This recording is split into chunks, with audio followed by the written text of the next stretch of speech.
K98 Talk is expanding its lineup for 2015. This means we are expanding our advertising base. Whether you're a startup trying to push through to the next level or an established business trying to supplement your advertising budget, web-based advertising is a solid investment. Thanks to Talk's newest partnership with TuneIn Radio and instant access to our sister station, K98 FM, we give you worldwide access at a reasonable cost.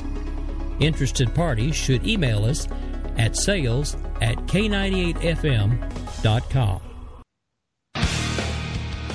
Game on, where progressives fear us and rhinos tremble. Welcome to the political jungle. I'm JD. This is Stacey. No one is safe. No one is spared. Lock up the children. And the old folk. Welcome to the world of liberservative conservatarians.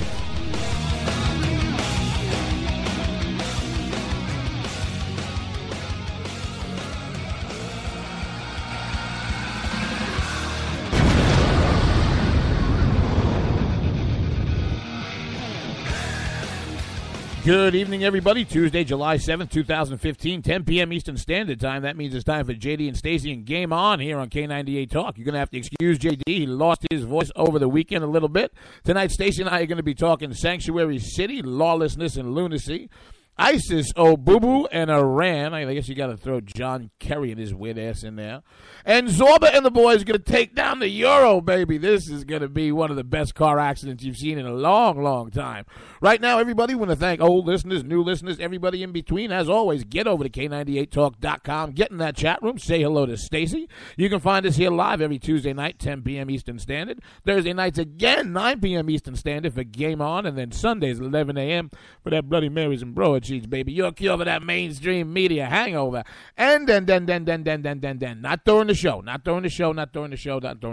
When the show is over, and when you have free time and you've duct taped the children in the closet, you go to Spreaker.com, hashtag JD and Stacey, JD and Stacey, JD and Stacey. You can find the catalog of everything we've done here, as well as all the other fine hosts here on K98 Talk. Thank you, Ricky Tikki Tavi, Rick Robinson. Hello, Stacey girl. Hello, how are you? And I did not lose my voice over the weekend, so I'll cover for you. Well, then you weren't doing it right. Oh, I did it just fine. We had a great time. Fantastic. Lots of barbecue. Good. Lots of fireworks. Yeah, what I didn't know and the folks hid from me is that fireworks of all kinds are now legal in the state of Georgia as of July 1st, and we didn't have any. Oh, you guys suck. I know. We no longer have to drive over the state line to get them. Problem was, one of my children last year used a bottle rocket that had a bent, what do you call it there? And it ended up going through the neighbor's basement window. So the last time we set off fireworks, it was a little bit costly. You guys are like the Jews that converted in December and didn't know about Christmas. What's that? I don't know. It could have just been a move not to have to replace another window. Ugh. Well, we got more problems in the world. We got more problems in the world than Windows. we got 5 weeks. We got 5 weeks worth of shows to try and get into the next hour. So voice be damned. I'm going to keep the cough drops going. So what are we talking about here in the first segment? We're talking about dead American citizens, and we are talking about sanctuary cities. What's a sanctuary city? It's very simple, and as always here on Game On, JD and Stacey have made it very, very simple as to what a sanctuary city is. A sanctuary city is basically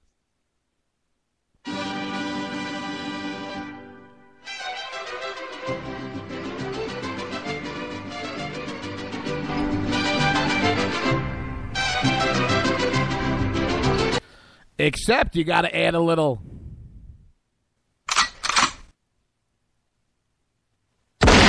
There you go. I think that basically sums up sanctuary cities, doesn't it, Stacey?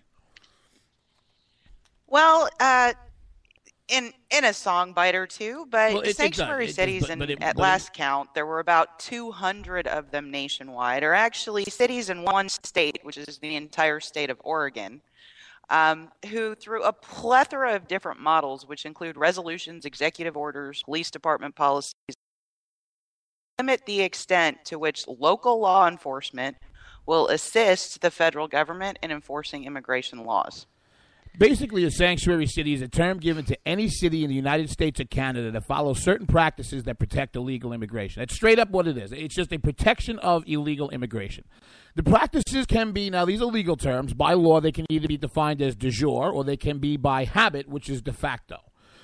The term generally applies to cities that do not allow municipal funds or resources to be used to enforce federal immigration laws, usually by not allowing police or municipal employees to inquire about an individual's immigration status. The designation really has no legal meaning. Now, you heard a lot about it in the 90s, and it's getting a lot of play now, but basically, certain cities in the U.S. really began designating themselves as sanctuary cities during the 80s. The policy was first initiated in 79. Where? In Los Angeles, in the great state of California. And this was to prevent police from inquiring about the immigration status of arrestees. Great policy. The first internal policy was called Special Order 40, and it stated, quote, officers shall not initiate police action with the objective of discovering the alien status of a person.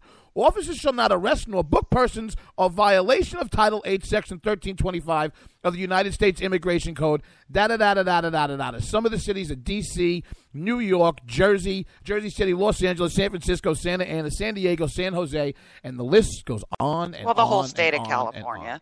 Oh, the whole state of California. It's basically, but, I mean, what it grew out of, largely, especially in the southern border and California, was a move by churches, which are not-for-profit entities, to protect those seeking refuge from the violence in South America during the 80s. So it was actually a movement started by religious folks trying to prevent people from being deported back to very violent situations. Now, the disturbing part to me is how these things have evolved. The original justification for them was much like the justification why we don't do stop and frisk anymore. And it really had to do with community policing, building good community relations. So it wasn't even so much about asking about the immigration status of arrestees as it was the immigration status of people in general. And saying that drawing a line and saying local law enforcement is not the agency responsible for enforcing federal, immigration law. Now, to me, who is a limited government nut, right? I think the government should be as small as possible. The federal government is and should be the body responsible for immigration law and the enforcement of the same, but it absolutely requires the cooperation of local and state law enforcement. And where the city of San Francisco has taken it is that they actually treat these things as requests, not orders.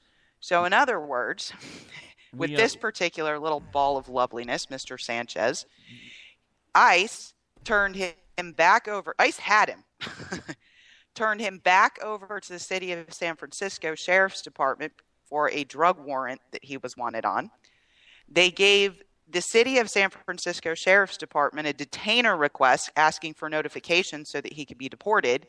And San Francisco chose not to honor the request because they only honor it if felony charges are pending at the federal level.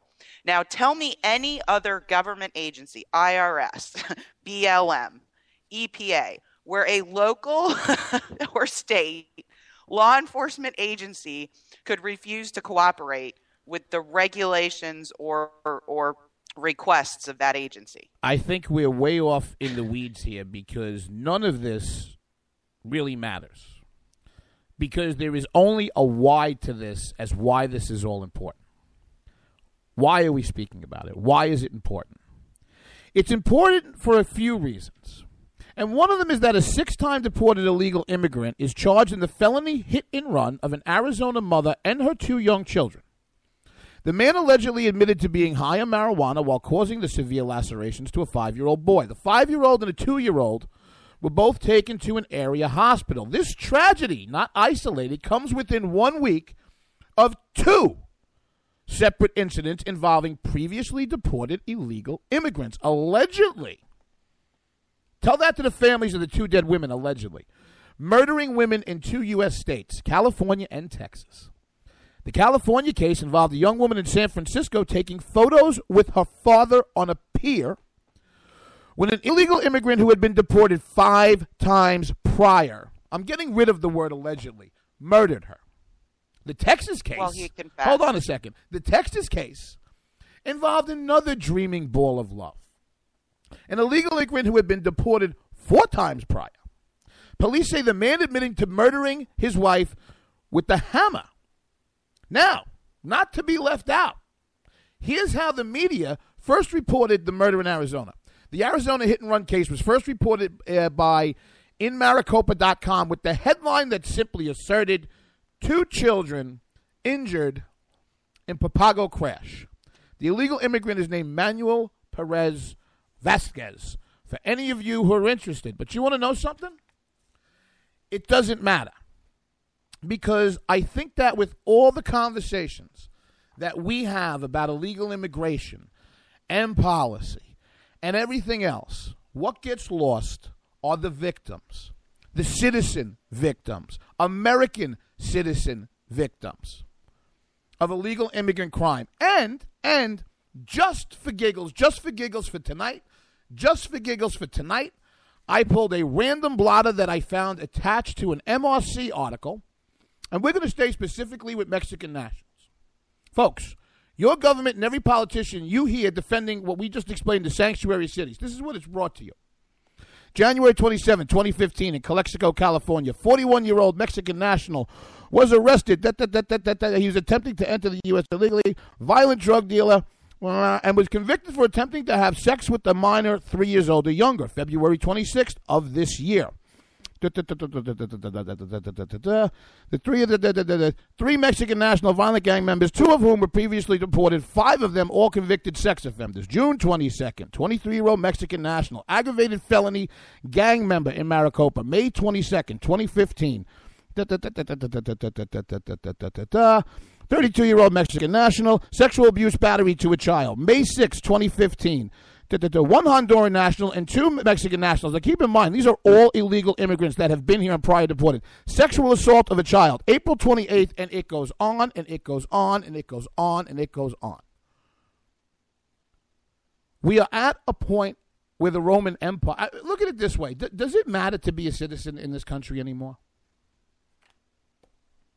Well, I mean, JD, part of why they put these policies in place, and if you listen to the San Francisco sheriff, it's supposed to help make communities safer. He's another prince. No. Hear me out, please. It's supposed to make communities safer so that people will cooperate with them on local investigations. Mm-hmm. My question to the San Francisco sheriff is, how does it make the illegal women in your community safer when these little balls of joy, once caught by ICE, given back to you for warrants, you refuse to comply with federal law, these hoopleheads are, shot back into your community.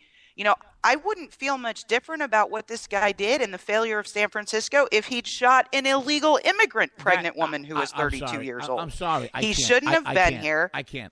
He shouldn't have been here. I can't. I cannot. Committing violence within these borders? Conflating violence within these borders? Conflating. You want to know something? I'm saying. You know what? I'll be the one on the show to say it. Okay.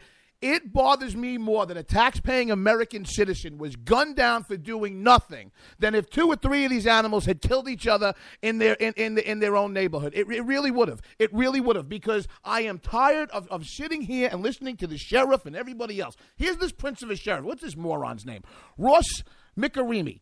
Sheriff Micarimi appeared agitated as he spoke to San Francisco-based KRON4 News. He's aggravated. Casting blame on U.S. Immigrations and Customs Enforcement for not filing a formal court application to detain Lopez Sanchez. This goes back to the mechanics of how Stacey was explaining how sanctuary cities get around having to they don't get around having to comply. They just don't comply with ICE.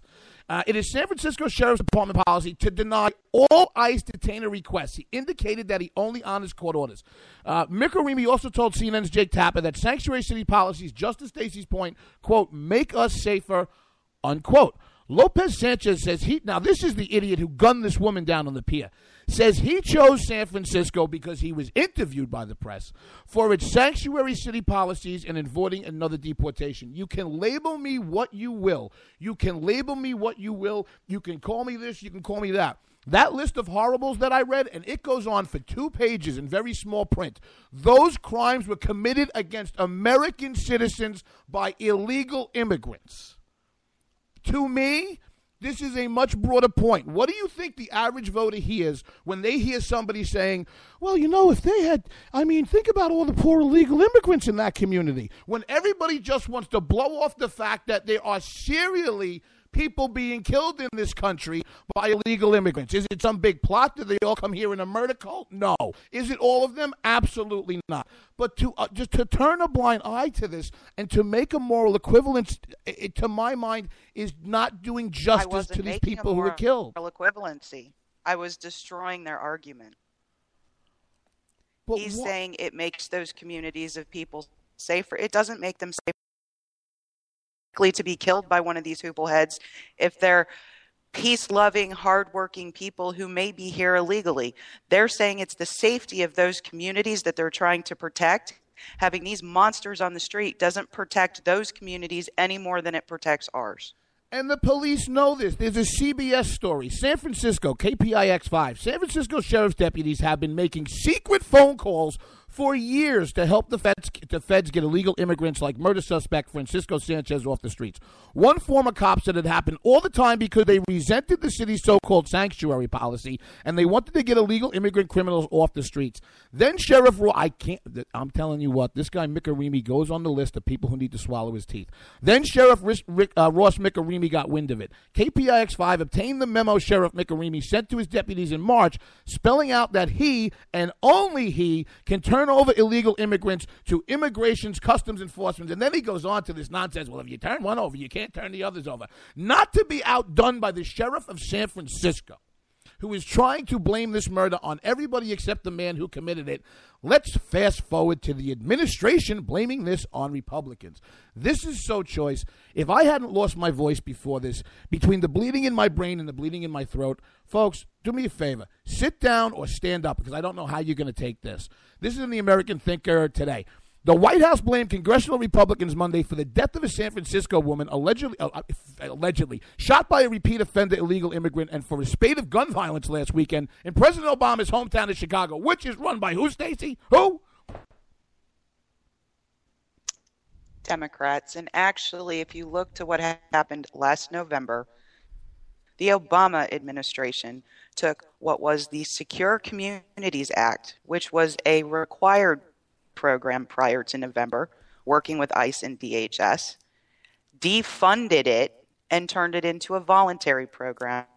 What that did was force shared information between law enforcement agencies and the immigration control agencies at the federal level, and he actually allowed, through defunding of this agency from the executive branch, for cities like San Francisco to go absolutely hoople-headed about what they will and won't do. My point is simply policy solution.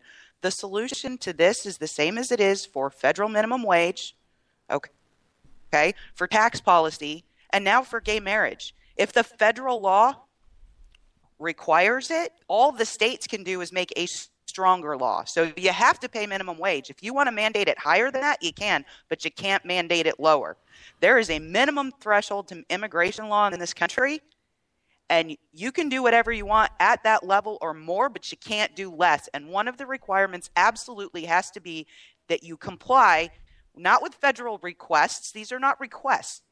The IRS doesn't make requests. The EPA doesn't make requests. They make orders. And gosh darn it all, ICE and DHS ought to be able to do the same. And you want to know something? That is the policy solution. Policy's fine. You want to know what? We're getting wonky because you want to know something? Here's how the left's playing it. Referring to the shooting death last week of Catherine Steinle, allegedly shot by a Mexican man who has been deported 5 times, White House Press Secretary Josh Earnest said the U.S. would be safer. Listen to me, Republican candidates. All of you out there, I don't care what your policy prescriptions and your talking points and your nonsense are. You better wake the hell up to the words that voters hear. Okay, because if you think you're doing the word of the Lord, talking about a comprehensive plan, listen to the press secretary of the White House.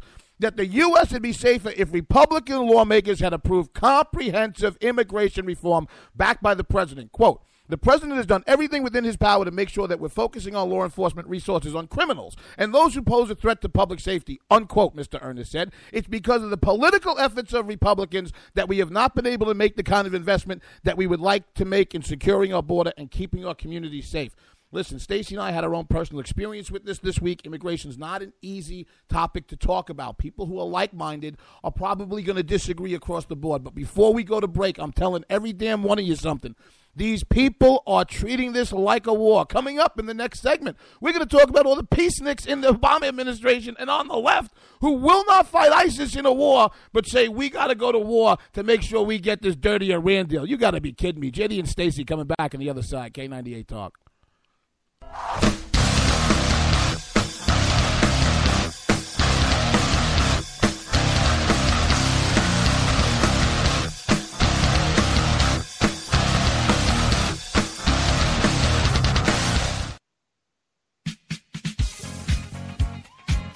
The staff of K98 Talk and the Spark Radio Network is proud to announce that our very own Rowdy Rick Robinson has been selected as one of the top conservative talk show hosts in the nation for his program, America Off the Rails. Again, congratulations to Rowdy Rick Robinson for a job well done and another reason to stay connected to K98 Talk and the Spark Radio Network. If you like your health care plan, you'll be able to keep your health care plan. This is the most transparent administration in history. Not even a smidgen of corruption. Fact is, we had 4 dead Americans. What difference at this point does it make? If you got a business, you didn't build that. The feeling most people get when they hear Barack Obama's speech, I felt this thrill going up my leg. I mean, I don't have that too often. Steady. It's time to hear the truth about America's biggest challenges. Ricky Robinson, host of America Off the Rails, will tackle the important issues facing America today as he tries to keep America from coming off the track. Get ready to hear the truth every Monday through Friday starting at 7 p.m. Eastern, 6 Central, here on K98Talk.com and the Spark Radio Network. Welcome to the face. Welcome to the face of the new democracy.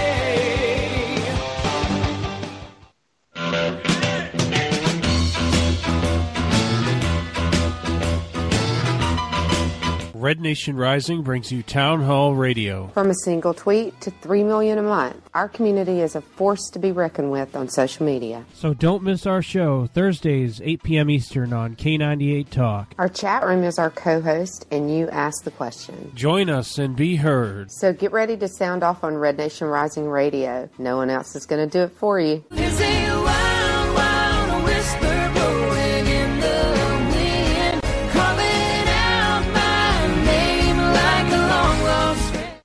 Are you conservative in a world of liberal? Yep. Mm-hmm. Well, you're not alone. Hey, I'm Daniel Stafford, host of the Stafford Voice, and I'd like to invite you to tune in each Monday, 10 p.m. Eastern, where I'll break down the events of the week, and together we'll learn about how they affect you. So, sit back and get ready for the good, the bad, and the ugly of talk radio right here on K98 Talk.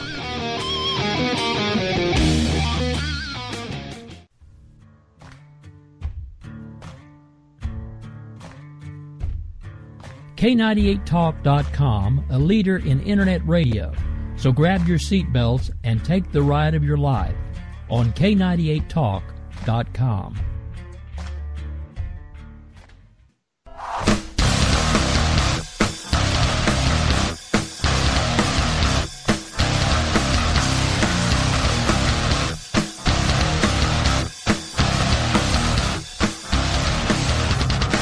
Welcome back, everybody, to Game On here with JD and Stacey on K98 Talk. Thank you, old listeners, new listeners, everybody in between. You know where to find us. Tuesday nights, 10 p.m. Eastern Standard Time here on that K98 Talk, baby. Right now, open up a browser window, get onto K98Talk.com. Say hello to Stacey. Get involved in the conversations in the chat room. As always, when we're over, get over to Spreaker.com. Hashtag JD and Stacey. JD and Stacey. Find everything we've done, as well as all the other hosts here on K98 Talk. And as always, you can find us again Thursday nights, 9 p.m. Eastern Standard Time for Game On.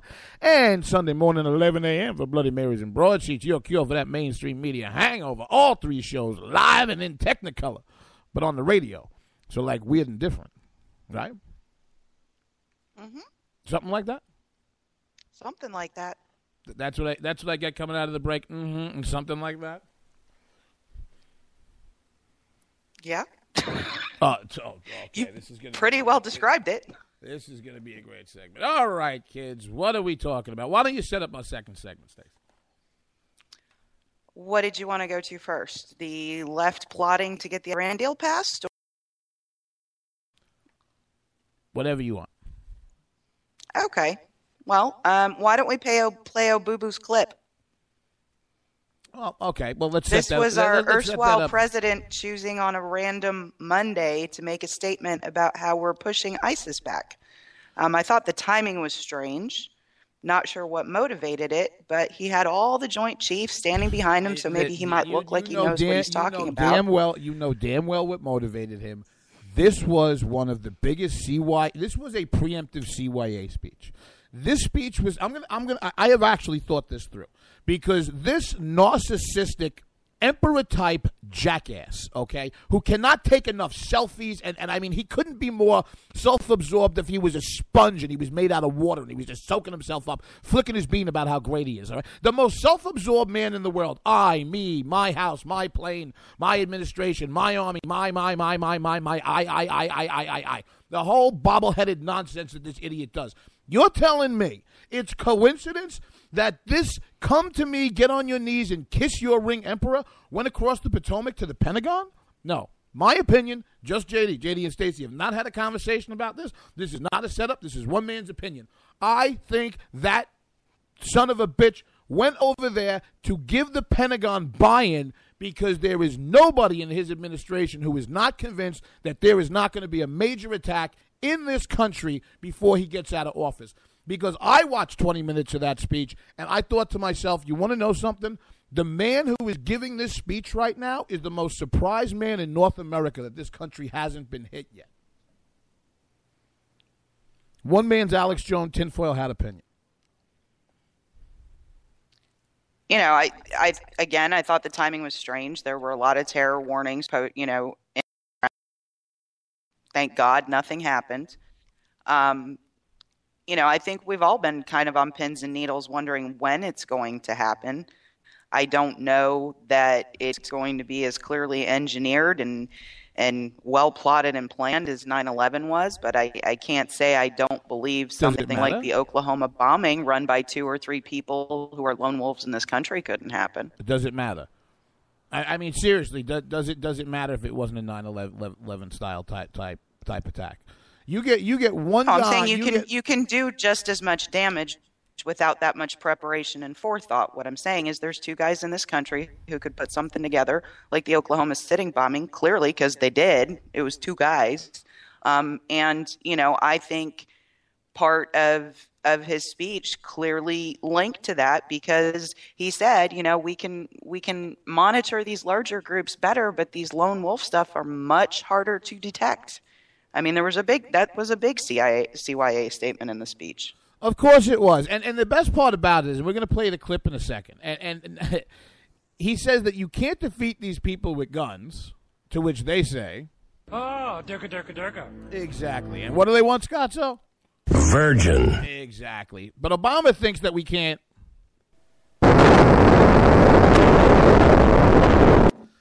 The smartest man in the world evidently doesn't understand that heat and sand make glass, so he doesn't want to fight ISIS. But he wants you to get ready for what's coming. Folks, I give you the Commander-in-Chief of the United States. This is not the full speech because it was 20 minutes, but this is not an edited cut. This is 2 minutes and 19 seconds uninterrupted. This is not a parody. This is not a bit. God help both Stacey and I wish that it was. It's also true why, ultimately, in order for us to defeat terrorist groups like ISIL and Al-Qaeda, is going to also require us to discredit their ideology, the twisted thinking that draws vulnerable people into their ranks. As I've said before, and I know our military leaders agree, this broader challenge of countering violent extremism is not simply a military effort. Ideologies are not defeated with guns. They're defeated by better ideas, a more attractive and more compelling vision. So the United States will continue to do our part by working with partners to counter ISIL's hateful propaganda, especially online. We'll constantly reaffirm through words and deeds that we will never be at war with Islam. We're fighting terrorists who distort Islam. We'll never be at war with Islam, but they're sure as hell at war with us. Around the world, we're also going to insist on partnering with Muslim communities as they seek the dignity that they deserve. And we're going to expect those communities to step up in terms of pushing back as hard as they can in conjunction with other people of goodwill against these hateful ideologies in order to discredit them more effectively, particularly when it comes to what we're teaching young people. And this larger battle for hearts and minds is going to be a generational struggle. It's ultimately not going to be won or lost by the United States alone. It will be decided by the countries and the communities that terrorists like ISIL target. It's going to be up to Muslim communities, including scholars and clerics, to keep rejecting warped interpretations of Islam and to protect their sons and daughters. Everybody chant in their head, we are so screwed. We are so screwed. We are so screwed. The sectarianism that so often fuels the resentments and conflicts upon which terrorists are currently thriving. It will be up to governments to address the political and economic grievances that terrorists exploit. Nations that empower citizens to decide their own destiny, that uphold human rights for all their people, that invest in education and create opportunities for their young people, those can be powerful antidotes to extremist ideologies. Those are the countries that will find a true partner in the United States. Extremist ideologies. Like there's a bunch of Buddhist extremists out there that are murking people and cutting their heads off. Here's one of my favorite quotes. Quote, we'll constantly reaffirm through words and deeds that we will never be at war with. Now, you got to say it like Obama. Islam. Unquote. We are fighting terrorists who distort Islam, and its victims are mostly Muslims. Mostly Muslims. How many? Where are we? Were we about 5,000 or 7,000 dead U.S. Between Afghanistan and Iraq, with about another 35,000, 40,000 seriously injured. This goes back, and that was when we were on the ground in a war. But when he's talking about who ISIS attacks and who ISIS kills, yes, the vast majority of them are other Muslims. And they kill Christians too. But I understand that, but you want to know what? Maybe this whole conversation is making me nativist. All right, and maybe I'd be interested in what the chat room has to say. You want to know something? I'll say it right now. I don't give a damn about anybody being killed in the world by these animals except for American citizens. I'm going to say it again in case anybody misunderstood me. And please do not misunderstand. This is not Stacey's position, but I'm going to say this again, very black and white. I don't give a damn about anybody in the world that these animals kill except for American citizens. That's where JD's coming from about this. So when this idiot goes, in my opinion, to get the Pentagon's buy-in because he knows he hasn't done a damn thing. Right, is this what he wants? Does he want this reaction out of me? I mean, am I wrong here? Well, first of all, I guess my position would be, yeah, I want them to stay out of our country and cease to kill American citizens. If you're talking about ISIS as an organization, which is the current enemy, there have been some American citizens who were in their country, but if we're talking about the larger exceptional America that Reagan and other folks have talked about that you and I supposedly buy into, we have a larger obligation than just being concerned about American citizens. We have European allies, we have Middle Eastern allies. There's a coalition of 60 countries. Oh, and let me tell you something. This 60-nation coalition is doing stellar work over there because one of the things the Prince of 1600 Pennsylvania Avenue, Nero, this moron, stood up and talked about today was the, ready for this, folks, 5,000 airstrikes that have been done. What were we running, 15 to 30,000 a day in the First or Second Gulf War? Let me ask a second question. What is the percentage of these 5,000 airstrikes that are being done by the U.S. military? I'll help you out. It's over 85%, okay? So, what is this 60-country coalition doing? This goes back to my point. You know what we're doing? We are pissing away blood and treasure to jerk ourselves off and tell ourselves that there's a 60-nation coalition and this is the blue helmet way of going about it and doing it while the rest of the world laughs their asses off at us. You know who's going to stop this? Do you know who is going to find ISIS taking Damascus unacceptable and actually do something about it? Vladimir Putin. Well, I mean, that might put him into fits with the Iranians and some of his other friends. Wow, what a nice I don't necessarily disagree that Putin is much more a man of action, but you know, at the same time, either you want to go over there and quash ISIS, JD, or you're concerned with nativism and protecting the border. I mean, if you're saying true nativism, we just got to keep them from getting here. We don't have to do a damn thing. You know what? No, I'm going to tell you something. When I say American citizens, I include U.S. soldiers. I don't discount them as American citizens because of what they signed up to do for a living. All right, so I'm not talking about a Pat Buchanan's type Fortress Americana. What I'm saying is whether it's our U.S. military, which is going through a meat grinder because the civilian, political, and military leadership don't have their act together enough to protect these kids and have them win an objective, then yeah. This is about American citizens to me because honestly, I don't give a damn how many Pakistanis, Saudis, or anybody else in the world gets caught up in this. I don't. I really don't. Do you want to know why? Because the world is full of awful, horrible, bad actors. And even the people who are supposed to be our friends aren't the best in the business. Speaking about people who are supposed to be our friends and not the best in the business. And I don't disagree with that. And we don't have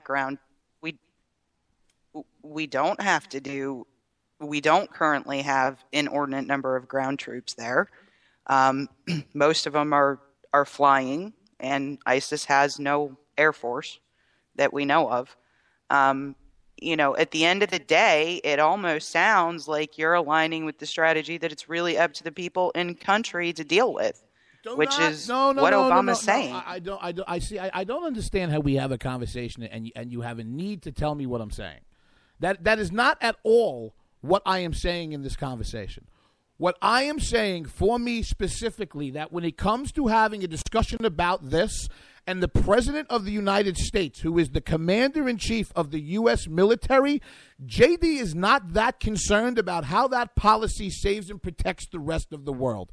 He is concerned first and foremost in how that policy aids and protects American citizens and stops in their death, beheading, and destruction. And for the rest of the world, that our policy, when cogent and executed by the greatest military in the world, is successful, then the other people that helps by default, God bless. I am not here to advocate for being the world's policeman. We have tried it, and we have tried it, and we have tried it, and we have tried it, and we have tried it. It is a simple prospect in my mind. We have national goals and objectives. A lot of them have to do with the economic and national security of this country. We can use the military to those ends to defend them. But if you're not going to do it going in with the plan, and if you're not going to do it with some kind of smart strategy, then you want to know what? Stop getting U.S. kids killed. Because you're already in a position where you're going to start having people killed here who are just civilians. That's what I'm saying. So, yes, is it tragic what Boko Haram does? Yes, and this, that, and yes. I am concerned in this context with this man and this speech and this lack of a policy of how it affects U.S. citizens. Call me what you will.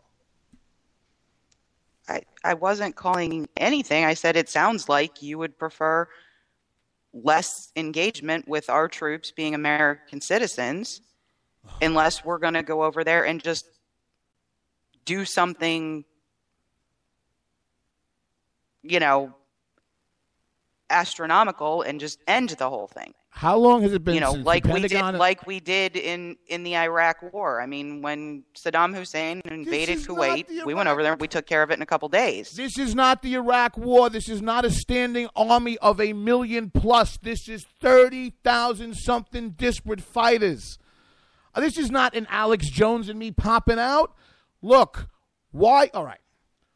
Why are we talking so much about lone wolves now and we weren't in the prior 10 years? Why?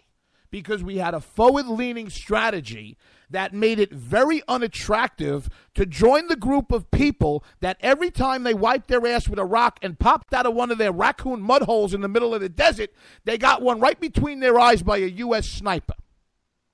But now, you know what you have? The same thing that you've always had in recorded history. Why did 16-year-olds and 15-year-olds in World War II run to join every damn side and military and lie that they could? Why did it happen again in Korea? Why did it happen in Vietnam? It's harder now because of it. You want to know why? Because people and humans inherently want to be on the winning side. They want to be on the winning side, as simple as that sounds. So until you get a strategy that honestly, and maybe it's a dog and pony show, makes it look like these people don't wake up every day and take every inch of land that they damn well please, then you want to know what? I don't think we're protecting American citizens. But don't get us wrong. This is a lot of serious stuff. Stacey and I still love each other. We'll be back in 2 minutes.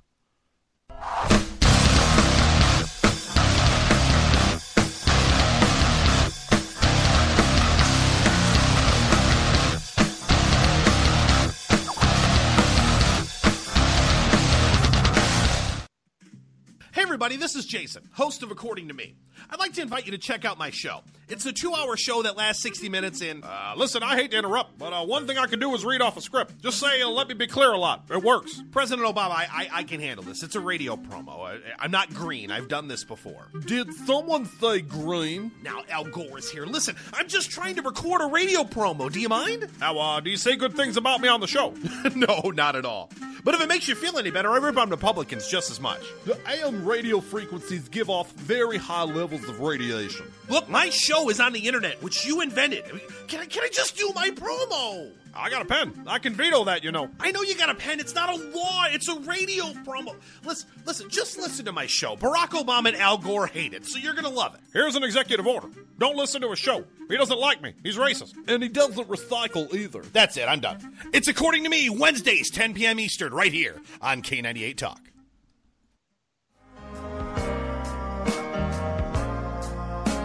I'm easy like Sunday morning. Wondering why you're up early with us on a Sunday morning making a cocktail? News lately got you drinking? Hungover from the mainstream media by Sunday? We are, and we got you covered. We sure do. We got your hangover cure for those weekly news blues. So sit back, top off your mimosa, and add some Baileys to that coffee. Take a match to your copy of the New York Times. Light, funny, and oh yeah, news with booze. And a lot of laughter. Welcome to Bloody Marys and Broadsheets. If it's Sunday, it's Bloody Marys and Broadsheets. We're your cure from your weekly news hangover. We will never fully understand what we've asked of our military service members or their families, asking them to put themselves in harm's way, to endure it all. But we do understand that it's our turn, our duty, to keep them secure for the rest of their lives.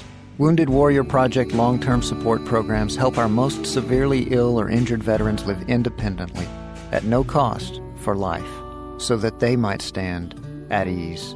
Join us at findwwp.org. K98 Talk is expanding its lineup for 2015. This means we are expanding our advertising base. Whether you're a startup trying to push through to the next level or an established business trying to supplement your advertising budget, web-based advertising is a solid investment. Thanks to Talk's newest partnership with TuneIn Radio and instant access to our sister station, K98 FM, we give you worldwide access at a reasonable cost. Interested parties should email us at sales@k98fm.com.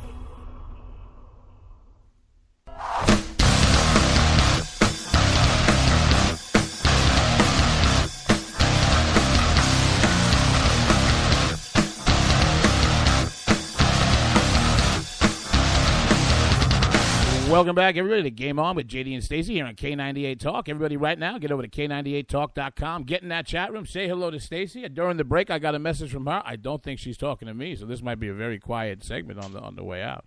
Am I doing this solo, or are you here, lady? I've had to contribute like 3 sentences so far, so I don't know a lot about Greece. I just know the social implications, so I'm hoping you will explain the financial. Oh, wait a minute. Are you saying that I took over the last segment? No, I'm just saying I haven't contributed a lot, and Greece is what I have the least to contribute on. You're the finance guy.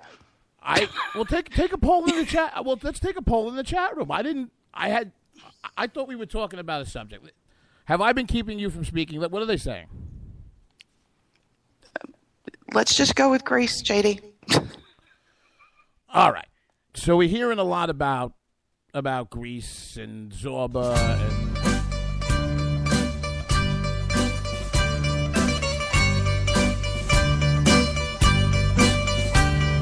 and why should we all care about the Greeks? You keep hearing about the euro and you keep hearing about the eurozone. What is the difference between the two?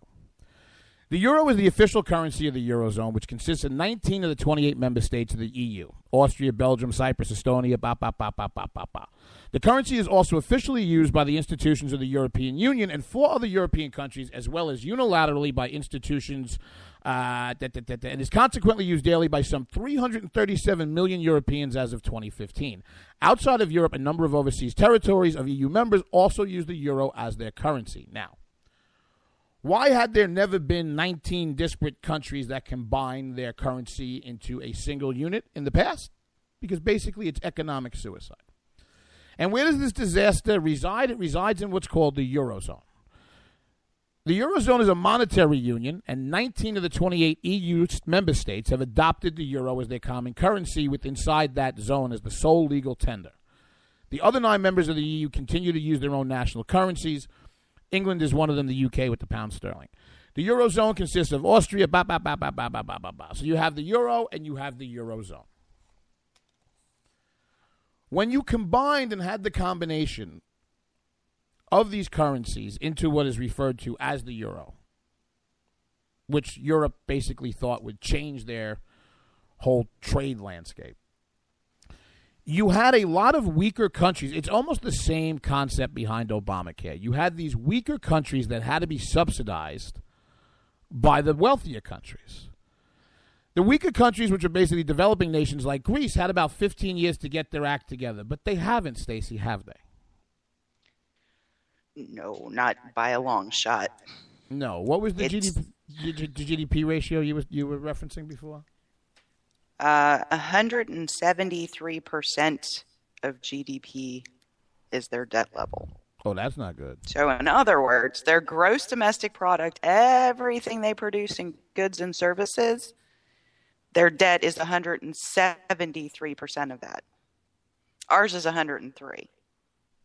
And ours is awful. Mm-hmm. I mean, Greece's biggest problem is what, you hear Ben Carson talk about. So when you do the budget in the U.S. or any other country, right, at least in the U.S., you have appropriations, and then you have all those other things that are already based on law, like Medicare, Social Security, etc. Congress can't alter the levels of those without changing the requirements. So, in other words, you change your Social Security budget by raising the retirement age. Otherwise, the benefit that has to be paid by the federal government does not change. So, Greece has tons of entitlements. It's a very socialist country. Early retirement ages, full pensions at salary. In order to change those things, they have to change their systems, which is what the European Union was asking them to do. They soundly said, no way. Which was the 60-something% vote that you heard about the Greeks exiting what they call the Eurozone. Why does this matter? European Commission Chief Jean-Claude Juncker had declared that a no vote would be a, quote, no to Europe, unquote. Other European leaders piled on the pressure, too, with, of all people, French President Francois Hollande saying the referendum was a vote on whether or not to leave the Eurozone, while Italian Prime Minister Matteo Renzi equated it with a straight choice between the euro and the drachma. Very simply here, because the Brits were smart enough to stay on the pound sterling, and Angela Merkel right now basically runs what used to be called the Western world, including the U.S.'s foreign policy, Germany is going to be left holding the bag for Zorba and the rest of the fat idiots who decided that they want to work 9 hours a month and retire when they're 27 years old, which basically is what happens in Greece. Now, enter Paul Krugman. If you know Paul, if Paul Krugman agrees with it, you know it's a bad idea. Krugman, quote, "We have just witnessed Greece stand up to a truly vile campaign of bullying and intimidation in an attempt to scare the Greek public, not just into accepting creditor demands, but into getting rid of their government. It was a shameful moment in modern European history." Wah, wah, wah, wah, wah, wah, wah. Basically what this was the PM of Greece trying to do a Mexican standoff with the EU and telling them to shove their bailout where they can't, where, and think that they would have a better bargaining position. I don't think so, Steph. No. Right. I mean, in essence, this is the absolute fruition of, I believe it was a famous Margaret Thatcher quote, who she may have stolen from someone else. The problem with socialism is eventually you run out of other people's money. And that's essentially what's happened in Greece. And, if we're not careful here in the U.S., when you look at the flood of entitlements that are coming, that are paid into. So those are those systems that are paid into while you're a working individual, right? So we have pension in the form of Social Security, and we have, medical security in the form of Medicare. When those things come rolling on top of you and they're relying on the generation below, if the pyramid's unbalanced, it's going to fall over. They don't give and that's a damn. Basically what happened in Greece. They don't care. Italy and Spain are in much better straits. You have these emerging markets that are rolled up inside this currency. I mean, basically the economics of it are going to be pretty straightforward. First, you're going to see some jitters here in the U.S. market. You'll see some ups and you'll see some downs. What you've already seen over the last two trading sessions is you've seen what's called the flight to quality. You've seen foreign investment coming back into U.S. Treasury bonds, into global precious metals, things that are commoditized, that are physical, that you can hold in your hand, that you know you can bury in what they call a flight to quality. Why? Because if the euro and the Eurozone collapses, it's going to be a completely mixed bag. One, it'll make the U.S. dollar incredibly strong, and you're already seeing that, how it's affecting oil prices. You've seen a downward pressure on oil right now. You have a lot of analysts saying that oil could be at $80 and $75 a barrel coming into the beginning of the early fall. However, the perils of a strong U.S. dollar is that if the euro completely collapses, it's really going to make European goods extraordinarily cheap. I mean, you're talking about taking pickup trucks full of drachmas to buy a dozen eggs over in Greece. Bad, but that really is actually going to have pressure here on manufacturing inside the States, which is anemic to begin with. So you have all of these conflicting pressures. I mean, the best thing to happen to the U.S. is that it will strengthen the dollar. The dollar is still the world's the U.S. dollar is still the world's reserve currency, and that pushes the EU, the euro out, and it basically makes talk of this hybrid backed by the Chinese and the Saudis of a different reserve currency. In that regard, it's positive for the U.S., but this is scary, uncharted territory. How do you put, with a couple minutes left in the segment, how do you put the national economic interests of 19 different countries and think that you can combine that into a single currency? That just baffles me. Well, I mean, if you look at the entire economic setup, in addition to immigration setup with tons of open borders and right to work wherever you want to work, and, the work policies, labor policies, and social policies that were mandated at the EU level, you still have individual countries, but you almost would have thought the way the whole thing was set up that at some point it just would have gone under EU governance. I mean, thinking back to grad school, I don't think anybody expected the sovereign nations to still exert as much power as they actually do. This goes back to my running theme of the evening. I could give a damn about the Greeks, I could give a damn about the Latvians, and I can give a damn about the Europeans. You want to know why? They've been living on our coattails, our strength, and our dime for the better part of a century, and I really don't care. I am going to have so much fun watching this fall apart. You have no idea. And not to mention, for those of you who want a quick lesson in economics, this equity market is held up by no fundamentals, with such smoke and mirrors. It's such a house of cards that put your nickels and coffee cans in the backyards, kids, because if this really, if Greece and one or two more of these countries exits both the currency and the Eurozone, it really is just going to be an uncharted landscape. And do not think for a second that our enemies, which this administration has chosen to ignore, is not going to take full advantage of that, whether it's the Russians, the Chinese, or anybody else. So if you live in Taiwan, I would get the hell out of there. Whew, that was a packed hour. Unfortunately, I didn't let you speak, so I'm going to have to make up for that. Well, this is what you're saying. I don't know. I believe I have the keys. Do you have a question? Yeah, let's get the hell out of here. What are you doing this week? What am I doing this week? Hopefully stopping a horrid education bill in the House. Nice. And as always, you can find me at Game On JD on the Twitters, on social media. And I will be taking Thursday night off so Stacey can have the entire show to herself to make up for my sins, kids. We'll see you next week.